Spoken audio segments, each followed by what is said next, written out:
एक बार मथुरा में सूर्य के पुत्र वसुदेव जी विवाह करके अपनी नवविवाहिता पत्नी श्री देवकी जी के साथ घर जाने के लिए रथ पर सवार हुए और उग्रसेन का लड़का था कंस। उसने अपनी चचेरी बहन देवकी को प्रसन्न करने के लिए सारथी को हटा दिया और कहा, मेरी बहन नववधू के रूप में है, इस समय मैं स्वयं सारथी का कार्य करूंगा। और बहुत प्यार में भर करके स्वयं घोड़ों की लगाम पकड़ ली। सैकड़ों सोने के रथ चल रहे थे। देवकी के पिता थे देवक जी, वो बहुत प्यार करते थे देवकी को। इससे ज्यादा और प्यारा त्रिभुवन में कौन हो सकता है जिसके गर्भ से मूर्तिमान प्रेम अवतार ले रहा हो। श्री कृष्ण प्रेम है मूर्तिमान। अत्यंत प्यार में भर करके श्री जब देवकी जी को विदा कर रहे थे, बहुत कुछ दिया। सोने के हारों से अलंकृत 400 हाथी, 15,000 घोड़े, सोने के 1800 रथ और वस्त्राभूषणों से सुसज्जित 200 दासियां जो सेवा में प्रवीण देवकी को प्रदान किया।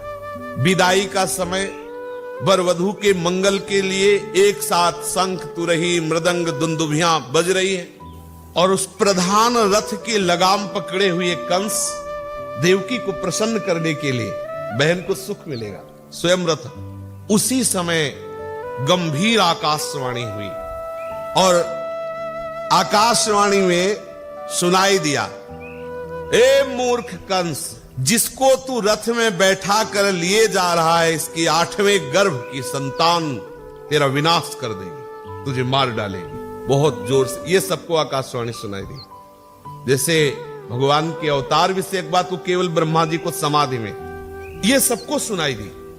पाप की मूर्ति था कंस, वो तो पता नहीं कैसे भाव में आ गया कि ऐसे पाप की मूर्ति था कि अपने पिता को ही बंदी बना दिया और स्वयं राजा बन बैठा।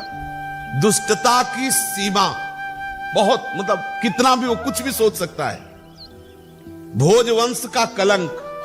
आकाशवाणी सुनते ही कूद पड़ा रथ से, म्यान से तलवार खींच ली और श्री देवकी जी के जो श्रृंगारित केस, उनको ऐसे पकड़ लिया, घसीट के नीचे गिराया। यह है क्रूरता की सीमा। और मारने के लिए तैयार हुआ। क्रूर, निर्लज्ज, पापकर्मी, इसके हृदय में विचार कहां? ये भी हाथों की मेहंदी नहीं मिटी है। अत्यंत सुकुमारी देवकी जी, और उनको मारने के लिए जो ही उद्यत हुआ, वसुदेव जी बीच में कूद पड़े। वसुदेव जी महारथी हैं, ऐसा नहीं कि केवल वो भागवत भक्त ही है, महारथी, बल में भी महारथी है। तुरंत कंस के सामने कूदना किसी के सामर्थ्य नहीं। जरासंध ने कंस की बाहुओं के बल को देखकर ही अपनी पुत्रियों का ब्याह, 2 पुत्रियों का ब्याह किया। जरासंध ऐसा बलवान राजा। वसुदेव जी बीच में कूद पड़े और तुरंत शासन में लिया कंस को, तुरंत अपनी बाहुओं में पकड़ा और फिर प्यार की भाषा में बोले, वसुदेव जी, राजकुमार, ये आप क्या कर रहे हैं? आप भोजवंश के होनहार हैं, वंशधर हैं, कुल की कीर्ति को बढ़ाने वाले हैं, बड़े बड़े सूरवीर आपके बल की सराहना करते हैं, आप ऐसे बलवान हैं। और ऐसे बलवान हो करके, एक तो आपकी प्यारी बहन, दूसरे स्त्री, तीसरे विवाह के शुभ लक्षणों से युक्त ऐसी स्थिति में आपका ये रूप कि आप अपने ही हाथ से अपनी बहन का गला काटने, बिल्कुल बिल्कुल निंदनीय है। आपको ऐसा नहीं करना चाहिए। देखो वीरवर, जो जन्म लेते हैं ठीक उनके साथ मृत्यु वैसे ही प्रकट होती है। जैसे शरीर प्रकट हुआ ना, वैसे ही मृत्यु प्रकट होती है। कभी कभी तो प्रकट भी नहीं होने देती, बीचे में ले जाती है। आज हो या 100 वर्ष के बाद मृत्यु निश्चित है। कंस से श्री वसुदेव, मृत्यु निश्चित है। देखो, जब शरीर का अंत हो जाता है तो जीव अपने कर्म के अनुसार दूसरे शरीर को ग्रहण करके अपने पहले शरीर को छोड़ देता है। जिस समय मृत्यु का समय होता है ना, यहां बात समझना कि अपने पहले शरीर को कब छोड़ता है? पहले दूसरा शरीर ग्रहण करता है। वसुदेव जी यहां कह रहे हैं कैसे? जैसे चलते समय मनुष्य जब अगला पैर जमा लेता है तब पिछला उठता है, जैसे जोंक अगले तिनके को पकड़ लेती तब पिछला छोड़ते हैं। समझना सूक्ष्मता। ऐसे ही शरीर छूटने का जब समय होता है तो मानस आकृति तैयार हो जाती है कि सुअर बनोगे, कुत्ता बनोगे कि गधा बनोगे, और उसी में तन्मयता हुई, उसमें तन्मयता होके ये शरीर छूटेगा। समझ रहे ना? अंतिम फोटो जो खींचती है वो आपका अगला जन्म होता है। मान लो जैसे पुरंजन का आता है, वो स्त्री में आ सकता तो उसका मानसिक शरीर स्त्री का हो गया, अगला जन्म स्त्री का बना। जैसे भरत जी, जड़ भरत जी के रूप में जो जन्मे, वो भरत जी भगवान ऋषभ देव के पुत्र। अंतिम समय जब था तो मृगाकार वृत्ति, मानस रूप मृग, समझ रहे ना, मृग में तन्मयता थी, निश्चित हो गया ना, अगला मृग का शरीर पाए, समझ पाए ना। शरीर छूटने के पहले शरीर का बीच में जो नरक आदि होते हैं ना, वो तो उसको भोगना ही है, पर वो निश्चित हो गया को क्या बने। ऐसा नहीं कि नरक भोगने के बाद, निश्चित तो पहले हो गया, अब हिसाब किताब होकर के वो वही बनेगा जाके। जीव अपने कर्म के अनुसार किसी शरीर को प्राप्त करने के बाद ही शरीर को छोड़ता है, पक्का है। शरीर छूटने के पहले निश्चय हो जाता है, श्री जी मिलेंगी, जीवन मुक्त होगे कि सुअर कुत्ता गधा बनोगे, वो निश्चित हो जाता है। पर उस समय बताए कौन कि क्या निश्चय हुआ है, वो तो हरि केवल जाले, दूसरा तो जानता नहीं। महाराज, जैसे कोई पुरुष जागृत अवस्था में राजा के ऐश्वर्य को देखकर और इंद्रादि के ऐश्वर्य को सुन करके अभिलाषा करने लगता है, उनका चिंतन करते करते घुल मिल जाता है उसी में, तो कभी कभी वो जागृत में भी कल्पना में अपने को राजा देखता है या स्वप्न में देखता है और अपने दरिद्रावस्था को भूल जाता है। ठीक ऐसे ही ये नया शरीर है, ये शरीर का चिंतन छूटा, सामने जिस शरीर का तन्मयता बनी उस शरीर में जाने के लिए तैयारी, इस शरीर का चिंतन छूटा, पूर्ण आसक्ति उसमें हो गई। उदाहरण में बता रहे कि जैसे जागृत अवस्था में तुम दरिद्र हो, लेकिन स्वप्नावस्था में तुमने अपने को राजा देखा तो तुमको ये भान नहीं होगा कि मैं दरिद्र हूं। उस समय तुम राजे जैसे अनुभव में आओगे, और जब जगोगे तब तुम्हें समझ में आएगा कि वो तो सब स्वप्न था। ऐसे ये जन्म मृत्यु सब स्वप्न है, इसका कोई अस्तित्व तो नहीं है। बिल्कुल पक्का समझ लो, ये जन्म मृत्यु अविद्या है, अज्ञान है, भ्रम है, एक जागरण एक स्वप्न है। जागे तो जीवन और स्वप्न तो मतलब सो गए, सुसुप्ति तो मरण, ये सब नाटक चल रहा माया का। कभी कभी तो जागृत अवस्था में मन ही मन उन बातों का चिंतन करते करते तन्मय हो जाता है और स्थूल शरीर की शुद्धि नहीं रहती। वैसे ही महाराज, जीव कर्मकृत कामना और कामनाकृत कर्म के बसीभूत होकर के वो बस जन्म मरण के चक्कर में पड़ता रहता है। जो पूर्व संस्कार उसके अनुसार कर्म बना, कर्म से कामना, कामना से कर्म, कर्म से कामना, कामना से कर्म, यही चल रहा है। और सत्संग क्या करता है? कर्म और काम, काम कामना वासना, इनको मिटा करके और भजन में भरपूर करके प्रभु की प्राप्ति करा देता है। इसलिए सत्संगत संस्कृति कर अंता। इसलिए अब मैं इस मृत्यु रूप कंस को टालूं, कैसे टालूं? कहा देखो देखो, सुनो सुनो, तुम्हें देवकी से कोई भय है? कंस ने कहा नहीं, इसका 8वां पुत्र मार, वचन देता हूं, जो भी पुत्र होगा वचन देता हूं तुम्हारे सामने लाऊंगा, तुम्हारे समीप अर्पित कर दूंगा। कंस ने वसुदेव जी के वचन पर संशय नहीं किया। इतना क्रूर कर्मी राक्षसी स्वभाव का, लेकिन वसुदेव जी की ऐसी प्रसिद्धि थी कि प्राण जा सकते हैं लेकिन इनके अक्षर नहीं झूठे हो सकते। जो बोला वो तुरंत वसुदेव जी के चरणों में प्रणाम किया, सम्मान किया। इसमें शब्द है, वसुदेव जी के वचन सुनते उसने बिल्कुल पक्का समझा कि हमारी दुश्मनी देवकी से थोड़ी है, और वसुदेव जी झूठ बोलते नहीं, तो जो लड़का पैदा होगा उसको मार देंगे। वसुदेव जी कोई कपट छल करने वाले पुरुष है नहीं, तो सम्मान किया, प्रणाम किया। वसुदेव जी अंदर ही अंदर तो बहुत गुस्सा हो रहे थे, क्योंकि अब सामने उस दृश्य उपस्थित था और अंदर अंदर जलन किया। बताओ, ब्याह हुआ है और ब्याह के पहले ही जो बच्चे होंगे मारने का ठेका दे दिया ऐसे क्रूर कर्मा को। फिर भी वसुदेव जी ऊपर से प्रशंसा कर रहे थे कि हमारी ऐसी आशा है कि आप जैसे दीन बंधु दयालु ऐसा ही करेंगे। यद्यपि हृदय जल रहा था कि इस नीच दुष्ट पापी की हमें प्रशंसा करनी पड़ रही। इसके कंस बड़ा क्रूर निर्लज्ज था, तो वसुदेव जी को ऐसी प्रशंसा करने में पीड़ा भी हो रही थी, पर ऊपर से प्रसन्न मुख होकर के और उसको सामने उसकी प्रशंसा करने लगे। वसुदेव जी ने कहा, सौम्य आप निश्चिंत हो जाइए, कंस से तुम्हें देवकी से कोई भय नहीं। आकाशवाणी जी ने जो कहा है हम उसका पालन करेंगे। जितने पुत्र होंगे वो सब आपके सामने। कंस जानता था कि वसुदेव जी कभी झूठ नहीं बोलते, इन्होंने जो कुछ कहा और युक्ति संगत है, इसलिए उसने अपनी देवकी बहन जो उनको बाल पकड़े हुए था, अभी तक नहीं छोड़ा था। अभी तक तो वसुदेव जी अपने प्रवचन से संभाले हुए थे, अब वचन दे दिया, अब उसने छोड़ दिया। देवकी बड़ी साध्वी थी, उनके श्री अंग में समस्त देवी शक्तियां विराजमान थी। भगवान की मां बनने का सौभाग्य ऐसा कौन हो सकता है, और वैसा सबको मिल सकता है सौभाग्य। यदि आप अपनी बुद्धि को श्री कृष्ण चरणों में अर्पित करके निरंतर भजन करें तो बुद्धि में गर्भ आ जाएगा और वो गर्भ होगा श्री कृष्ण। पक्का समझ लीजिए। आपकी बुद्धि को स्त्री संज्ञक कहा गया है। जिस समय भीष्म पितामह जी का शरीर पूरा होने का होता है ना, और समस्त बड़े बड़े ब्रह्म ऋषि और सब विराजमान, भगवान विराजमान है, तो भीष्म जी ने भगवान श्री कृष्ण से कहा, प्रभु बहुत सुकुमारी कन्या को आज तक सुरक्षित रखा है, अब वरण कर लो। तो सबको लगा कि कोई जानता नहीं किसी कन्या को भी, तो उनका मैंने अपनी बुद्धि रूपी सुकुमारी कन्या को आज तक कभी दूषित नहीं होने दिया।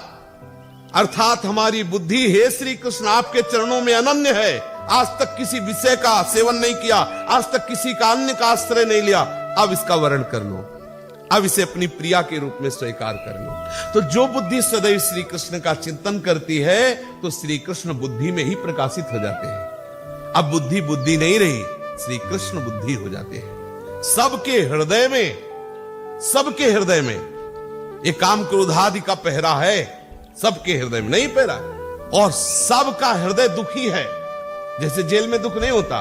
अगर इस जंजीर बेड़ियों से मुक्त होना चाहते हो तो श्री कृष्ण का आवाहन करो और वो हृदय में प्रकाशित हो जाए तो मुक्त हो सकते हो। और उनके प्रकाशित होने का अवसर आते ही सब बेड़ियां, दरवाजे सब अपने आप नहीं हो जाते, किसी का कोई भय नहीं रह जाता। श्री कृष्ण आनंद स्वरूप है, नंद के आनंद भय जय कन। तो श्री कृष्ण आनंद की ऐसी महामहिमामयी बुद्धि में शक्ति जागृत होती कि बुद्धि त्रिगुणात्मिका माया से ऊपर उठकर प्रभु की नित्य लीला में प्रवेश पा जाती है। अब देवकी जी के प्रथम गर्भ रहा, उस पुत्र को वसुदेव जी अपने वचन के अनुसार, मेरे वचन कहीं झूठे न हो जाए, यद्यपि प्रथम पुत्र और बहुत ही सुंदर, अब वसुदेव देवकी जी के द्वारा और भगवान के बड़े भैया के रूप में ही तो हैं, पहले प्रकट हो रहे हैं। सत्यसंध पुरुष बड़े से बड़ा कष्ट सह सकता है पर वो कभी झूठ नहीं बोल सकता। ज्ञानी पुरुष किसी बात की अपेक्षा नहीं रखते, बड़े से बड़ा लाभ हो जाए या बड़े से बड़े हानि हो जाए, न शोक होगा न हर्ष, क्योंकि उनको पता है स्वाप्निक है। नीच पुरुष बुरे से बुरा काम कर सकता है, और जिन्होंने भगवान के चरणों का आश्रय ले रखा है वो सब कुछ त्याग सकते हैं, सब कुछ त्याग सकते हैं। वसुदेव जी ने अपनी गोद में लिया पुत्र को, प्रथम कीर्तिमान नाम था, शायद कीर्तिमान नाम था, गोद में लिया और कंस के सामने गए, क्योंकि उनके लिए मृत्यु और जीवन समान है, सत्य निष्ठा से युक्त है, उनके लिए इसका कोई महत्व नहीं है जीवन मृत्यु का। धर्म पूर्वक हमारा एक सेकंड भी हमारे लिए हजारों कल्पों से बढ़कर के है, और अधर्म पूर्वक सैकड़ों वर्ष जिए किस बात को, भार है जीवन। कंस ने देखा कि अपनी सत्य निष्ठा पे बिल्कुल डटे हुए वसुदेव जी सामने लाए, तो कंस ने कहा कि ये तो बहुत सुकुमार, ये क्या मुझे मार सकेगा। और आपने भी आकाशवाणी सुनी थी, आकाशवाणी ने तो 8वें पुत्र की बात कही थी, आप इसे ले जाइए, दया दे, आप इसे ले जाइए और 8वें को हम मारेंगे, क्योंकि आकाशवाणी 8वें के लिए हुई थी। वसुदेव जी ने कहा ठीक है, लेकिन प्रसन्नता ले हुई। दुष्ट आदमी कभी भी बदल सकता है, कभी भी। अभी तो विश्वास दिला रहा है और अभी बदल सकता है। कंस बड़ा दुष्ट है और इसकी बुद्धि, इसका मन इसके हाथ में है नहीं, कभी भी बदल सकता है। वसुदेव जी को पता था, इसलिए कोई उत्साह नहीं हुआ बचने का, ले आए। इधर भगवान नारद जी ने सोचा ये ऐसा दयालु हो जाएगा तो भगवान के अवतार में तो बहुत देरी हो जाएगी, इतनी दया करने लगेगा तो बात बिगड़ जाएगी। हमें तो पूरा का पूरा ऐसा इससे रोल चाहिए कि ठाकुर जी विवश होके जल्दी आ जाए। श्री हरि के स्मरण में मगन नारद जी तुरंत पहुंचे कंस के पास। कंस ने, और नारद जी का ऐसा स्वरूप है कि कहीं भी जाए महाराज का सम्मान ही होता है। वो हिरण्यकश्यप के यहाँ भी जाते हैं, वो सबके कहीं भी जाए, इनसे कोई बैर नहीं। और जिसके पास जाते हैं ऐसी चतुराई से बात करते हैं कि उसको लगता है हमारे हितैषी हैं। पूरी सूचना, पूरी हरि की सूचना, ऐसी सूचना जिससे उसको लगे कि ये हरि के खिलाफ है, और वहां से पूरी बात हरि के पास जाकर पहुंचाना, और कैसे वो नष्ट होगा पूरा विधान बना देना। नारद जी ने कंस के पास जाकर के आशीर्वाद आदि दिया। कंस ने फौरन आसन लगाया, प्रणाम किया, अर्घ्यपाद्य आदि समर्पित किया। नारद जी ने कहा कैसे हो? कंस ने कहा बहुत कृपा है। बोले हमें तो सब अकृपा नजर आ रही तुम्हारे ऊपर, तुम जो कर रहे हो ना तुम्हारे विनाश के लिए ही है। और उसके होश खराब हो गए।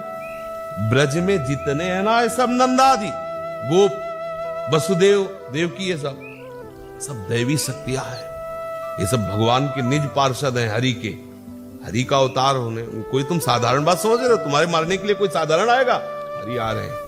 नंद वसुदेव देव और जितने भी ये सब हैं, ये सब देवता लोग हैं, बड़े बड़े प्रतापी देवता हैं। जितनी भी स्त्रियां, सब दैवी शक्तियां हैं। ये तुम्हारी सेवा में भी जो घुसे हुए हैं ना, ये देवता ही है और दूसरे कोई नहीं है। अब अक्रूर आदि सब, तो ये सब देवता ही तो थे। होश में हो जाओ। ये तुम दया जो कर रहे हो ना, तुम्हारे लिए बहुत घातक होगी। तुम्हारे वध की पूरी तैयारी हो चुकी, तुम्हारा नाश निश्चित है। ऐसी दया करोगे तो बहुत जल्दी है। देवर्षि नारद जी इतना कहे, मुस्कुरा दिए। कंस की समझ में आ गई बात कि हमारे हित की बात कह रहे। तुरंत आदेश किया कि वसुदेव जी से कहो जो अभी ले गए थे लेके आ जाए।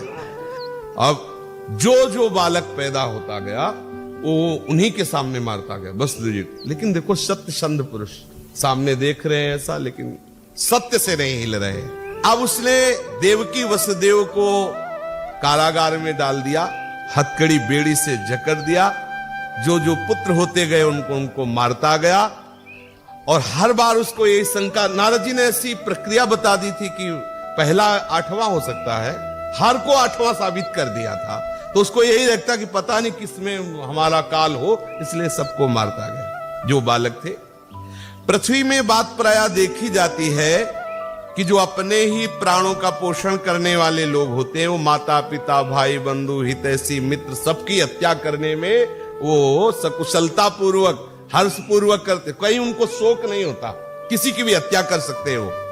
अब कंस के चिंतन में आने लगा कि मेरा काल हरि है और अब निश्चित है कि वो मुझे मारने के लिए आ रहा, तो मुझे कठोर व्यवहार करना चाहिए। अब यहां देखो, हरि के अवतार होने पर अभी तक तो हो सकता है थोड़ा कम वजन वाली बेड़ियां हो, लेकिन अब ज्यादा और लोहे की कड़ी कड़ी बेड़ियां लगा और बहुत सतर्क पहरेदार, बहुत कष्टप्रद जीवन देवकी वसुदेव जी का कर दिया। समस्त देवता लोग भगवान की स्तुति किए, भगवान शंकर ब्रह्मा जी आदि, कि प्रभु बहुत सताए जा रहे हैं।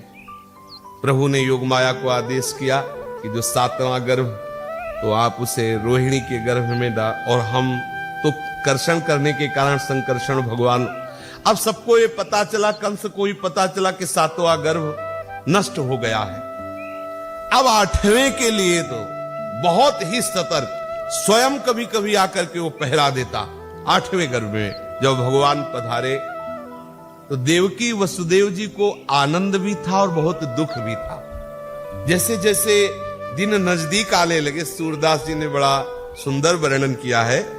तो श्री देवकी जी ने वसुदेव जी से प्रार्थना की कि अभी तक हम आपके सत्य के आगे झुकी रहे, एक शब्द भी नहीं बोला कि आप हमारे पुत्र को कहां लिए जा रहे हो। लेकिन ये जब से 8वां गर्भ आया है, तब से ऐसा आनंद हो रहा है, ऐसी आसक्ति प्रकट हो रही कि अब आपसे मैं प्रार्थना करती हूं कि कोई उपाय मुझे बताओ, क्योंकि आप ही मेरे रक्षक हो। मैं इस गर्भ की हत्या नहीं करने दूंगी कंस को, आप कोई उपाय करो। वसुदेव जी से कहा कि हे प्रीतम, अब मेरी विनती सुन लीजिए। अभी तक मैंने आपको रोका नहीं, आप हमारे पुत्रों को ले जाते रहे अपने वचनों की रक्षा के लिए, उनकी हत्या कंस करता रहा। मन वचन कर्म से कुछ भी आप कर लो, लेकिन कंस आपका नहीं हो सकता। ये मैं आपको बता रही हूं। छल करो, कुछ भी करो, अब इस बच्चे को बचा लो, हमारे पास मत रखो, कहीं भी पहुंचा देना। कम से कम कानों से सुनूंगी तो कि हमारा लाला सुरक्षित है, बस इसी से हम जीवित रहेंगे। इस लाला को कुछ भी नहीं होना चाहिए। अब जो गर्भ है, इसको ये मैं प्रार्थना करती हूँ। जी ने कहा, तुम देख रही हो कि तुम्हारे साथ ही हथकड़ी बेड़ियां लगी हुई है। मुझे तो त्रिभुवन में कोई ऐसा हितैषी नहीं दिखाई दे रहा जो मेरी यहां रक्षा कर सके। और फिर बालक की रक्षा आप कैसे हो सकती? उसने तो 7 को इसीलिए कि ये 8वां, और इतनी बड़ी पहरेदारी है, कोई ऐसा हमारा नहीं जिससे अब हमारी रक्षा हो सके। असुर कंस अपवंश विनाशन, सिर ऊपर बैठे रखवारे, सुनि देव की को ही तू हमारे। ये कंस ऐसा है कि अपने पिता को ही जेल में डाल दिया, अपने वंश का विनाश करने वाला है। ये हमारे वंश की कैसे रक्षा कर सकता है? हम रोए, उसके पैर पकड़े, कुछ भी करे, कोई अब हमारा सहयोगी नहीं, कोई हमारी रक्षा नहीं कर सकता।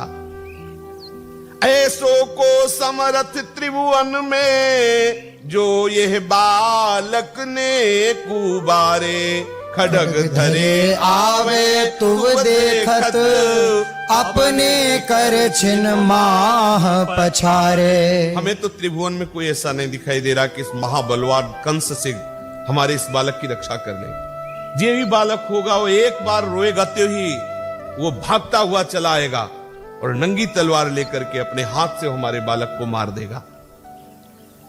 ये सुनता ही अकुलाई गिरीधर, नैन नीर भरी भरी दो ढारे।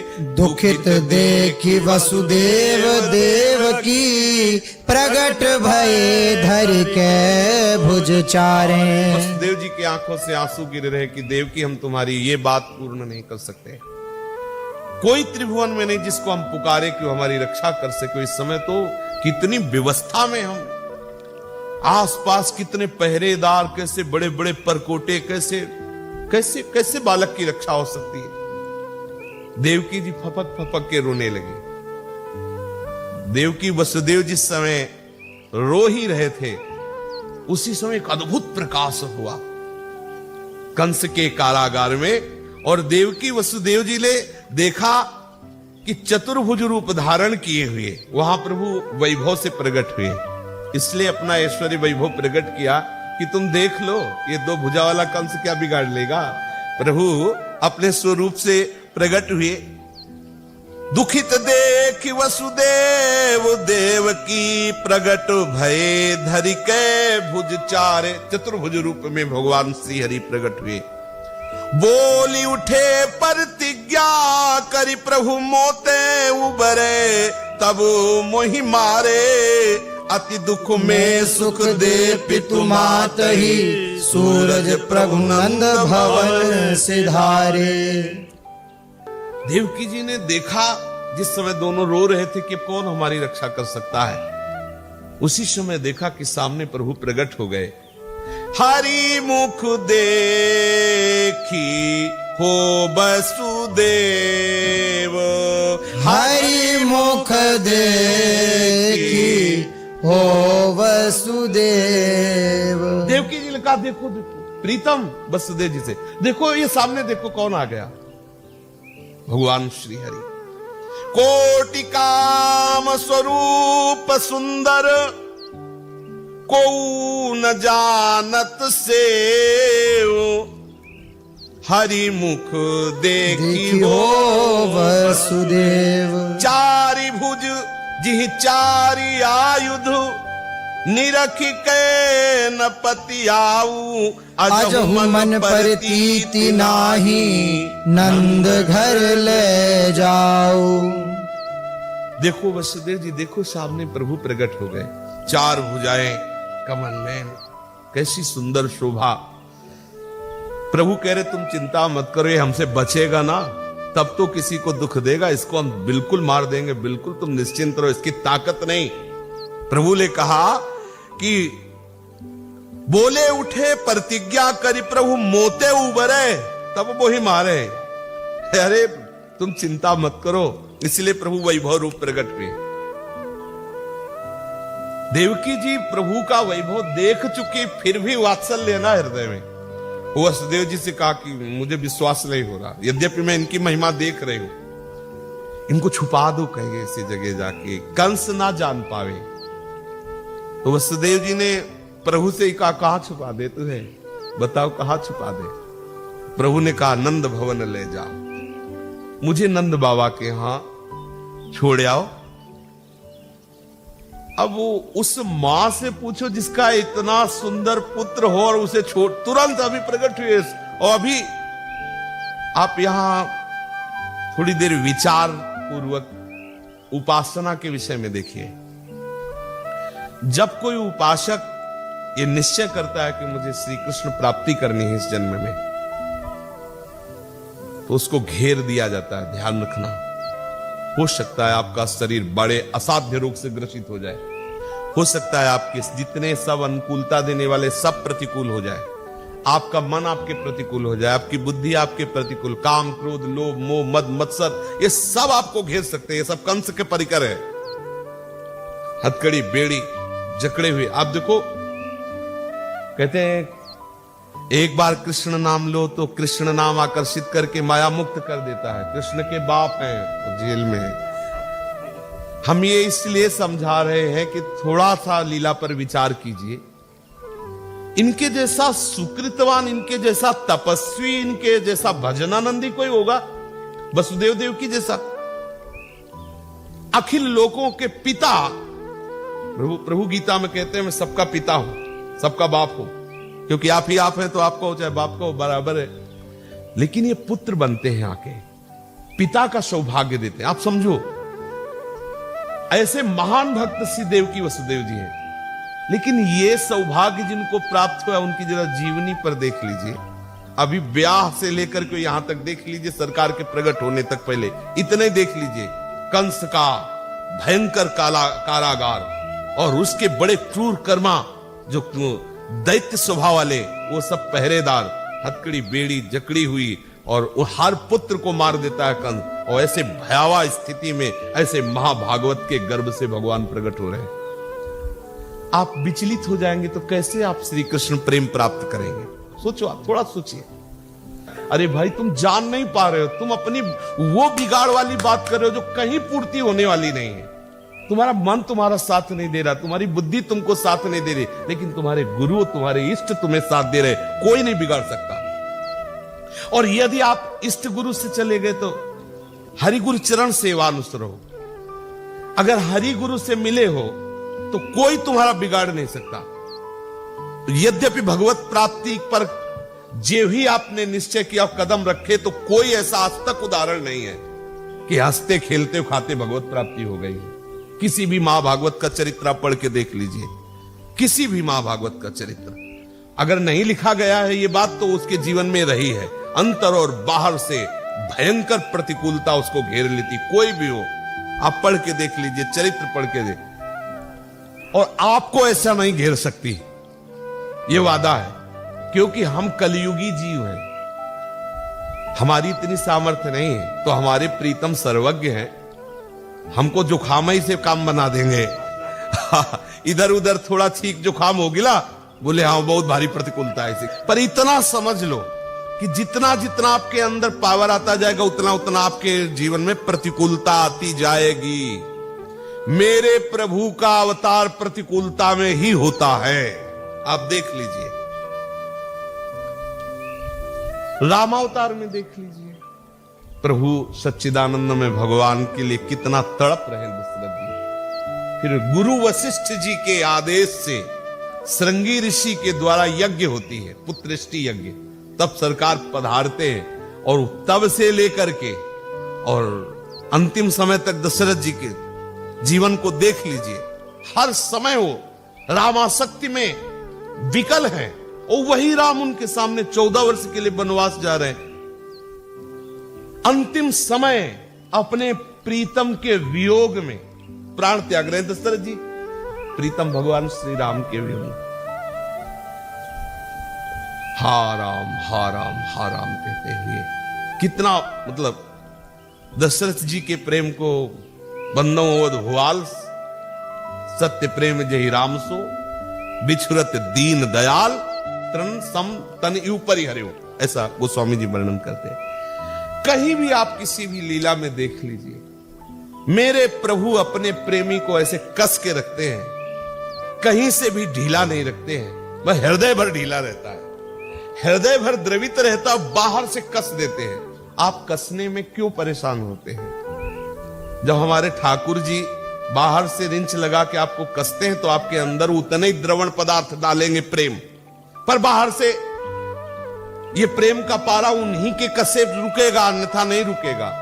अपने लोगों को इन लीलाओं का चिंतन करके धैर्यवान बनना चाहिए कि इनके जैसा महाभागवत कौन होगा जिनको माता पिता का सौभाग्य मिल रहा है, और कितना कष्ट है ऐसे लाडले इतने इंतजार के बाद आ रहे हो, तुरंत जा रहे। जरा देवकी जी की हृदय की तरफ देखिए, क्या मच रहा होगा हृदय में। ऐसे सौंदर्य माधुर्य निधि प्रभु पर अभी प्रकट हुए, थोड़ा चैन से हृदय से भी नहीं लगा सकते क्योंकि ऐसे बंधे हुए हैं।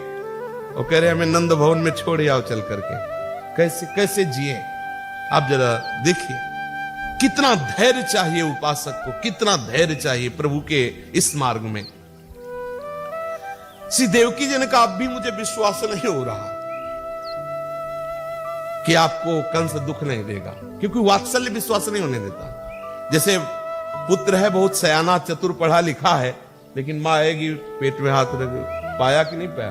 बोले नहीं हम जानते हैं कि तुम ऐसे ही हो, लल्लू हो, तुम अपने समय से प्रसाद ले पाओ, भले वो कलेक्टर हो, लेकिन उसकी दृष्टि में भोला भाला बच्चा ही रहे, चल हमारे साथ पा चल करके।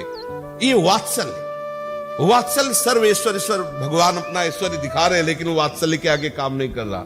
फिर भी वसुदेव जी और देवकी जी वात्सल्य में डूबे हुए कि प्रभु फिर भी मुझे भय लग रहा है, तो मुझे नंद भवन में छोड़ आओ, ऐसा प्रभु ने आदेश किया। इधर जेल में आनंद प्रकट हो रहा तो समस्त लोकों में अब आनंद की लहर छा गई। देवता, गंधर्व, विद्याधर, किन्नर सब नृत्य करने लगे, दुंदुभियां बजने लगी, गाने लगे, अप्सराएं नृत्य करते हुए पुष्प वर्षा कर रही हैं। सब जय हो जय हो जय हो, क्योंकि आनंद सिंधु प्रभु कंस के कारागार में प्रकट हुए। प्रभु ने आदेश किया कि मुझे नंद भवन में ले जाओ। अष्टमी तिथि, कृष्ण पक्ष, दिन बुधवार, रोहिणी नक्षत्र, ठीक रात्रि के 12 बजे सरकार का प्रादुर्भाव हुआ। अब प्रभु को जे भी स्पर्श करने की चेष्टा की तो समस्त बंधन अपने आप गायब हो गए। मायाधीश है प्रभु, समझ रहे हो ना? बंधन तभी तक है जब तक श्री कृष्ण का स्पर्श नहीं हो रहा। श्री कृष्ण के स्पर्श होते ही कोई बंधन टिक नहीं सकता, सब छिन्न भिन्न हो जाएंगे। हमारी कोशिश यही हो, हम अपने मन बुद्धि चित्त अहम को श्री कृष्ण चरणों का स्पर्श करा दें। भादों की अधराती अंधियारी, भादों की अधराती अंधियारी, भाद्र अष्टमी, कृष्ण पक्ष, बुधवार, रोहिणी नक्षत्र, मध्य रात्रि, द्वार कपाट कोट भट रोके, दसी दिस कंत कंस भय भारी। द्वार कपाट कोट भट रोके, दस दिस कंत कंस भय भारी। गरजत मेघ महाडर लागत, बीच बढ़ी जमुना जलकारी। गरजत मेघ महाडर लागत, बीच बढ़ी जमुना जलकारी। वैसे ही भादों की अंधियारी रात मेघ गर्जना कर रहे, मूसलाधार वर्षा हो रही है और यमुना जी उफान पे है।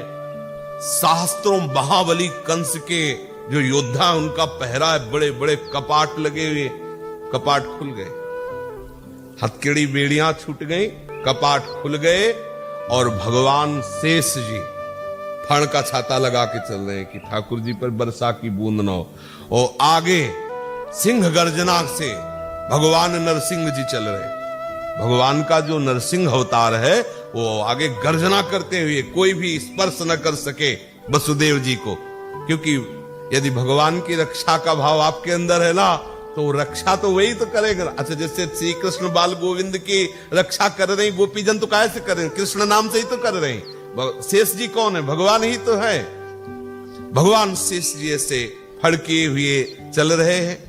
अब जाके के आगे देखा तो अपार यमुना जल राशि। वसुदेव जी को लगा कि अब रात्रि में घोर अंधकार, अगर कुछ दिखाई दे रहा है तो लाला के श्री अंग की चमक से ही दिखाई दे रहा है। इंद्रनील मणि है ना लाला, तो उन्हीं की चमक से दिखाई दे रहा है। ऐसे काली अंधियार, वो मतलब अगर अंधकार में ही रात्रि है और मेघ ना हो तो तारागणों का कुछ प्रकाश रहता है, लेकिन मेघ छाया हुआ है और ऊपर से वर्षा हो रही है। यमुना जी में श्री वसुदेव जी प्रवेश करते हैं तो यमुना जी उफान भरती है। वसुदेव जी ने कहा कुछ भी हो, प्राणों की बाजी लगा करके नंद भवन तक लाला को तो पहुंचाना है। और वो लाला को ऊपर उठाते जाते हैं। यमुना जी सोचती हैं कि अब हमारे प्रीतम हमारे पास से जा रहे हो, इनके चरण स्पर्श न कर पावे। यमुना जी और उफान भरती है। तब फिर लाल जी ने सोचा कि जब यहां तक जल आ गया कि मतलब यमुना जी मानेंगे नहीं, वो वसुदेव जी भी नहीं मानेंगे, तो यद्यपि बहुत छोटे हैं ऊपर, वो धीरे से अपना श्री चरण, अब अगर वो चरण बढ़ाना चाहते हैं तो बलि के यहां से बढ़ा दिया तो ब्रह्मलोक तक पहुंच गया। तो उनकी बात यमुना जी ने जे ही चरण स्पर्श किया यही यहां तक आ। वसुदेव जी को लगा कि ये क्या जादू हो गया कि इतनी बाढ़ी हुई यमुना जी। बस यमुना जी को पार करके गए तो जैसे यहां सब पहरेदार सोए हुए थे, ऐसे पूरे नंद भवन में, नंद ग्राम में सब सोए, कोई भी नहीं जगह था। सब योग माया के वशीभूत सो रहे थे। और खास गुप्त बात जिसे बाहर के लोग नहीं जानते, यशोदा जी के भी लाला हुआ था। ये जो लाला हुआ देवकी के, ये चतुर्भुज नारायण श्री हरि, जिनको भगवान विष्णु का अंश कहा गया शास्त्रों में, और ये जो लाला है ये निकुंज से आए हुए हैं। आनंदाज नंद के द्वार, दास अनन्य भजन रस कारण, प्रगटे लाल मनोहर द्वार। रात्रि का समय है, योग माया ने सबकी बुद्धि को ढक लिया है, अर्थात सब सुसुप्ति अवस्था में है। यशोदा मैया भी, कोई नहीं है दासी यशोदा में, सब खग मृग पशु पंछी सब, किसी को पता नहीं कि वसुदेव जी आए हैं। और जे ही गए तो वसुदेव जी को, तो ऐसे वो वसुदेव जी लाला को यशोदा जी की बगल में सुला रहे, ऐसे थोड़ी सुला रहे, ऐसे कि कोई देख तो नहीं रहा है। और वो लाला के ऊपर लाला समा गया। इसलिए दो लाला के चरित्र हैं अपने ब्रज में। एक है ईश्वरीय लाला जो कभी अघासुर मारता है, कभी बकासुर मारता है, वो चतुर्भुज नारायण। और एक है रास विलास माखन मिश्री, ये हमारे लाला है। आज दोनों लाला यशोदा जी के बगल में एक होकर के शयन कर रहे, और सुबह फिर दासी सूचना देती, वो जगती लाला हुआ। वो आगे का शेष प्रसंग कल चर्चा। श्री राधा वल्लभ लाल की जय।